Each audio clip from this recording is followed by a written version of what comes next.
Okay, the first foreman under planning department is the route clerk. Route clerk ਦਾ ਕੀ ਕੰਮ ਹੁੰਦਾ ਬੇਟਾ? The foreman, route means route क्या ਹੁੰਦਾ? एक रस्ता, ठीक है। अगर आप रूट सिंपल लेमैन पर्सन की लैंग्वेज के विच अगर आप दसीए तो रूट क्या है? एक रस्ता। तो ये रूट क्लर्क का की काम है? This foreman is responsible to fix up the sequence of steps for performing mechanical और मैनुअल जॉब। मैकेनिकल या मैनुअल या मशीन के थ्रू होने वाला काम या मैन के थ्रू होने वाला काम, जोड़ा भी काम है ये रूट क्लर्क ने उहदे क्या दसना है? Sequence of steps. Root clerk का काम क्या है? उन्होंने सीक्वेंस दसना है। सीक्वेंस मीनस पहला किहड़ा होएगा स्टैप, फिर उस तो बाद किहड़ा स्टैप करोगे, थर्ड स्टैप क्या होएगा, फोर्थ स्टैप क्या होएगा, वो चीज़ उन्होंने क्लीयर करनी है। That is the job of root clerk. Second is instruction card clerk. This foreman is responsible for giving general instructions necessary to carry on the job in a specified manner. जो generally जो अपना काम चलता आ रहा है उहदे regarding जो instructions देनियां हैं वो किहड़े पर्सन ने देनी है, किहड़े फोरमैन ने? Instruction card clerk. Root clerk का काम क्या सीगा? सीक्वेंसिस बारे दसना। इंस्ट्रक्शन कार्ड क्लर्क का काम क्या है? तुहानू नाम तो ही पता चल जाएगा इन्होंने की देनियां है? General instructions. Time and cost clerk, ये भी नाम तो ही डिफाइन हो रहा है कि टाइम एंड कॉस्ट क्लर्क का जॉब क्या है। This foreman is responsible to fix up the time for starting and completion of job. ये फोरमैन की करता है कि काम जोड़ा है किस टाइम पे स्टार्ट होना है तो किस टाइम पे बंद होना है, ठीक है। He also prepares the cost sheet for every job. हर एक जॉब नूं करन दे विच कितना खर्चा आया उस चीज़ को भी इन्होंने कंसीडर करना है।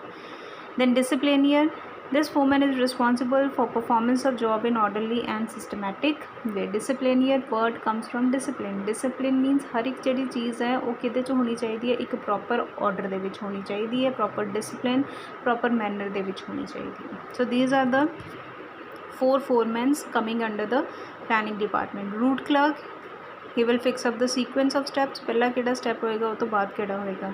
इंस्ट्रक्शन कार्ड क्लर्क का की काम है? He will give the general instructions. Time and cost clerk का काम की है? किस टाइम काम जॉब स्टार्ट होएगी, किस टाइम बंद होएगी तो कितना हर एक जॉब दे विच खर्चा आएगा। डिसिप्लिनियर का काम की है? In order to maintain discipline. Next we have the production department. Production department के अंडर भी बेटे वही 4 फोरमैन्स आते हैं। First foreman is the gang boss.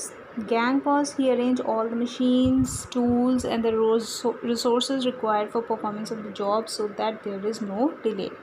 Gang boss का काम क्या है कि सारी जो भी चीज़ चाहिए है एक प्रोडक्शन करने के लिए उस चीज़ को अरेंज करना, चाहे वो मशीन है, चाहे वो टूल्स है, चाहे वो अदर रिसोर्सेज है, anything which is required for performing the job that will be arranged by the gang boss.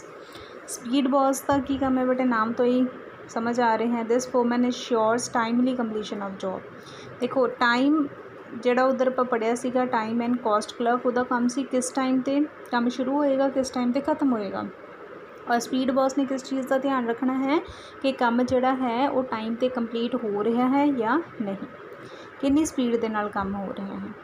Then repair boss, नाम अगेन नेम डिफाइन कर रहा है। This boss ensures that machines and tools are kept in working conditions.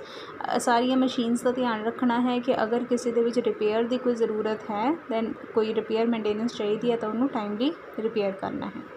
Then is the inspector. This boss keeps a check on quality control of the output. Inspector किस चीज़ का ध्यान रखता है? Of the quality, कि production जी हो रही है, जो आउटपुट साढ़े को आ रही है वो किस क्वालिटी की है, या क्वालिटी स्टैंडर्ड्स जो पहला मैजर आप सैट करे सी उन्होंने अकॉर्डिंग क्वालिटी है प्रोडक्ट की या नहीं।